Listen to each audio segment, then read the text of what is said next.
اپنے ڈیڈی کی اذیتناک موت نے اس کی ساری زندگی کو ہی ڈسٹرب کر دیا ہے۔ رامس کی والدہ کی آنکھ سے بہتی ہوئی نمی کی لکیر اب گالوں پہ پھیل رہی تھی۔ ماہم نے انہیں گفتگو کے درمیان بالکل نہیں ٹوکا تھا۔ اسے معلوم تھا کہ مریض کے رشتہ دار روانی میں بے ربط باتیں کرتے ہوئے بہت سی کام کی باتیں بھی بتا جاتے ہیں۔ ساری رات لائٹیں جلا کر اسموکنگ کرتا رہتا ہے، کہتا ہے کہ تاریکی سے اسے ڈر لگتا ہے۔ بعض دفعہ ایسی باتیں کرتا ہے کہ میں حیران رہ جاتی ہوں کہ یہ تو کبھی بھی ایسا نہیں تھا۔ وہ ٹکٹکی باندھے اس دلکش خاتون کو دیکھ رہی تھی جو پچھلے 1 گھنٹے سے مسلسل بول رہی تھیں۔ ان کے ساتھ سیشن کر کے اس نے انہیں گھر بھیج دیا۔ ماہم کا رامس علی کے ساتھ پہلا سیشن بالکل بھی کامیاب نہیں رہا تھا۔ وہ اس کے ساتھ کوئی بھی تعاون کرنے کو تیار ہی نہیں تھا۔ اس نے اپنے 2 گھنٹے کے سیشن میں ماہم اور اس کی اسسٹنٹ کو زج کر دیا تھا۔ وہ سپاٹ سے چہرے کے ساتھ بڑے نپے تلے انداز سے جواب دے رہا تھا، لیکن یہ ماہم کی پروفیشنل زندگی میں کوئی پہلی دفعہ نہیں ہوا تھا۔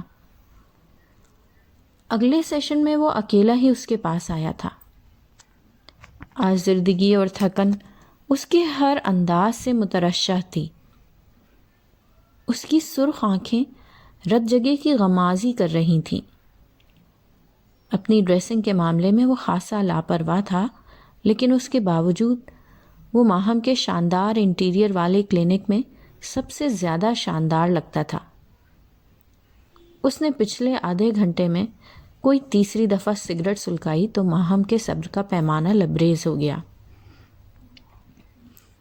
رامس، تم نے بول مووی دیکھی ہے؟ وہ تھوڑا سا جھک کر انتہائی شوق، دلچسپی اور تجسس سے اس کا بیزار چہرہ دیکھ رہی تھی۔ نہیں۔ وہ اس سوال پہ اس قدر حیران ہوا تھا کہ کش لگانا ہی بھول گیا۔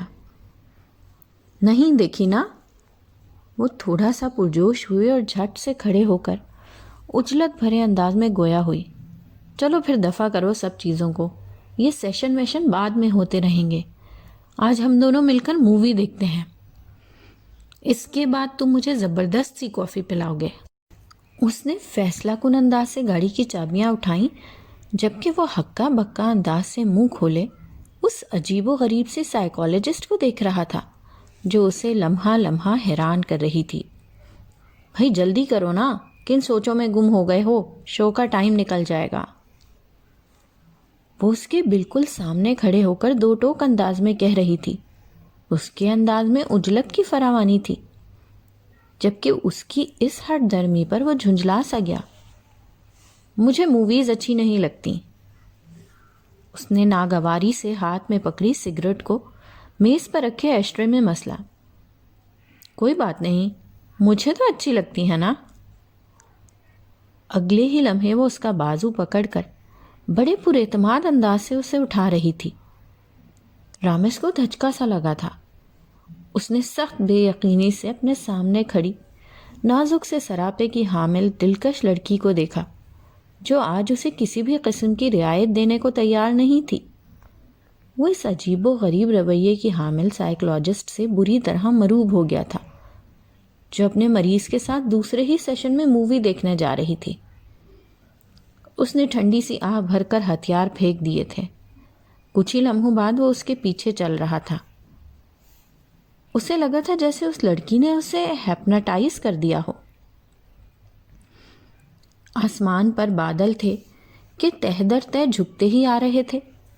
گہرے سرمئی اندھیرے میں ڈوبتی شام خاصی خاموش تھی، لیکن آسمان پر چھائے بادلوں نے خوب ادھم مچا رکھا تھا۔ ڈاکٹر خاور نے فضا میں مہکتی کچی مٹی کی خوشبو کو محسوس کرتے ہوئے گاڑی پارکنگ لاٹ میں کھڑی کی تھی۔ آج اتوار کی چھٹی ہونے کی وجہ سے ہسپتال میں رش نہ ہونے کے برابر تھا۔ وہ جیسے ہی گاڑی پارک کر کے باہر نکلے تو ایک تیز بوچھاڑ نے ان کا سارا چہرہ بھگو دیا تھا۔ موسلا دھار بارش سے بچتے ہوئے انہوں نے ایک شارٹ کٹ رستہ اختیار کیا تھا۔ وہ پرائیویٹ وارڈ کے کمروں کی پشت پر بنے شیڈز کے نیچے سے گزر رہے تھے۔ بھیگی ہوئی ہوا میں برسات کی ایک مخصوص سی مہک تھی۔ یہ بے وقت کی برسات دل کو کافی اداس کر رہی تھی۔ بارش کی شدت میں کمی آ گئی۔ ایک شیڈ کے پاس سے گزرتے ہوئے ایک آواز نے ان کے پاؤں جکڑ لیے۔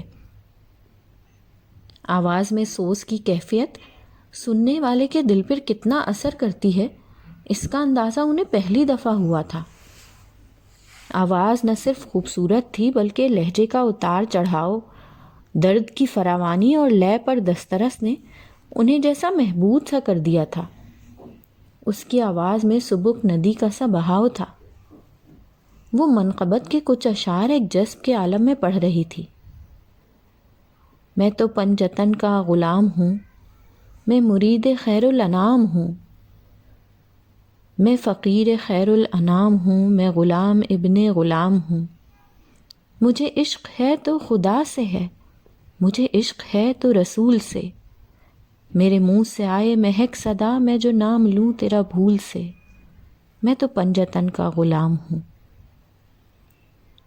ڈاکٹر خاور نے اس آواز کے سوز کے حصار سے بمشکل نکلتے ہوئے اندازہ لگایا کہ وہ کمرہ نمبر 8 کی کھڑکی کے آگے کھڑے تھے، اور یہ مسحور کن آواز شاید نہیں یقیناً سکینہ کی تھی۔ انہوں نے غیر ارادی طور پر تھوڑا سا جھک کر کمرے کی کھڑکی سے جھانکا تو سامنے ہی وہ آنکھیں بند کیے بڑے جذب کے عالم میں کسی اور ہی دنیا میں پہنچی ہوئی تھی۔ انہیں سخت شوق لگا تھا۔ وہ انتہائی بے یقینی سے سکینہ کو دیکھ رہے تھے۔ انہیں کبھی گمان تک نہیں ہوا تھا کہ اس کی آواز اتنی مسحور کن ہو سکتی ہے۔ کمرے کی لائٹ بند تھی، لیکن باہر لگے بلب کی روشنی کی ایک لکیر اندر جا رہی تھی۔ وہ کھڑکی سے تھوڑا سا ہٹ کر کھڑے ہو گئے۔ مجھے عشق سر و سمن سے ہے، مجھے عشق سارے چمن سے ہے، مجھے عشق ان کی گلی سے ہے، مجھے عشق ان کے وطن سے ہے، مجھے عشق ہے تو علی سے ہے، مجھے عشق ہے تو حسن سے ہے، مجھے عشق ہے تو حسین سے، مجھے عشق شاہ زمن سے ہے، میں تو پنجتن کا غلام ہوں۔ اس کی آواز رات کے سناٹے اور خاموشی میں دور تک ایک سحر سا طاری کرتی ہوئی محسوس ہو رہی تھی۔ ڈاکٹر خاور نے بمشکل اپنے قدموں کو چلنے پر راضی کیا تھا۔ اس کی شفاف ندی کی مانند آواز کسی جھرنے کی صورت اپنا راستہ خود بناتی جا رہی تھی۔ وہ جو ویسے ہی وارڈ کا راؤنڈ لگانے آئے تھے، اس آواز نے ان کے پیروں میں بیڑیاں ڈال دی تھیں۔ ایک دم وہ چپ ہوئی اور ایسا لگا جیسے فضا کا طلسم ٹوٹ گیا ہو۔ کیا ہو گیا سکینہ؟ آگے پڑھنا۔ اماں جو تسبیح ہاتھ میں پکڑے آنکھیں بند کیے اس کے ساتھ کسی اور دنیا میں پہنچی ہوئی تھیں، اس کے ایک دم چپ کر جانے پر جھنجھلا کر بلند آواز میں بولیں، اماں مجھے لگتا ہے باہر کھڑکی کے پاس کوئی ہے۔ سکینہ کا دل عجیب سی لے میں دھڑکا۔ ڈاکٹر خاور پر شرمندگی کا بڑا بھرپور حملہ ہوا تھا۔ وہ فوراً کھڑکی سے مزید ہٹ گئے تھے۔ انہوں نے زندگی میں کبھی ایسی حرکت نہیں کی تھی، لیکن اس آواز کا جادو ایسا تھا جو ان پر سر چڑھ کر بولنے لگا تھا۔ ان کا دل بھی چاہا کہ وہ مزید آگے پڑھے۔ لے دسو، بھلا کس کی مت ماری گئی ہے جو اتنی بارش میں باہر کھڑا ہوگا؟ کملی تو نہیں ہو گئی میری دھی؟ چل شابش، پڑھ آگے۔ مائی جمیلہ کو اپنی بیٹی کی آواز میں نعتیں، حمد اور منقبت کے اشعار سننا بہت پسند تھا، اور اس کا فرمائشی پروگرام اکثر ہی جاری رہتا۔ پڑھ دینا سکینہ، دل کو اتنا سکون مل رہا تھا۔ اماں کے لہجے میں اتنی التجا تھی کہ اس نے فوراً ہی آنکھیں بند کر کے لے اٹھائی۔ اس کی آواز نے ڈاکٹر خاور کو ایک دفعہ پھر جکڑ لیا تھا۔ وہ وہیں کے وہیں جم کر رہ گئے تھے۔ ہوا کیسے تن سے وہ سر جدا، جہاں عشق ہو وہیں کربلا، میری بات انہی کی بات ہے، میرے سامنے وہی ذات ہے۔ وہ ایک دفعہ پھر اپنی دنیا میں مگن ہو چکی تھی۔ اس سے زیادہ وہاں کھڑے ہونا انہیں زیب نہیں دے رہا تھا، اس لیے وہ پاؤں گھسیٹتے ہوئے بمشکل چل پڑے تھے۔ سکینہ کی آواز نے کافی دور تک ان کا تعاقب کیا تھا۔